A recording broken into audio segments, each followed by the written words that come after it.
Dy kompani të lidhura ngushtë me qeverinë e Edi Ramës, Sali Illari dhe dytë kanë dalë fituese në një tender prej 2.5 milion euro, të zhvilluar nga Bashkia e Lezhës për asfaltimin e rrugëve rurale.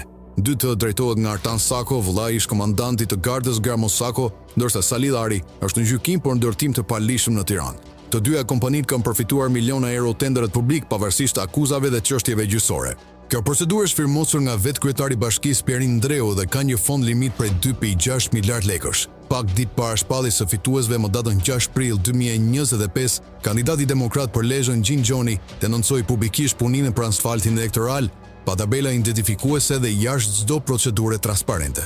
Rreth një javë më vonë, më 14 prill, Bashkia e Lezhës shpalli zyrtarisht tenderin duke konfirmuar në mënyrë të tërthort denoncimin e Gjonit. Opozita ka ngritur vazhdimisht dyshime për përdorimin e fondeve publike për qëllime elektorale dhe shkelje të ligjit zgjedhor. Së fundmi, antari i Këshillit Kombëtar të Partisë Demokratike Arjan Hoxha ka dorëzuar një kallëzim në prokurorinë e posaçme duke akuzuar atë për heshtje ndaj abuzimeve dhe kërkoi veprim të menjëhershëm për të ndaluar atë që cilësoi si maskarat qeveritare në fushatën elektorale.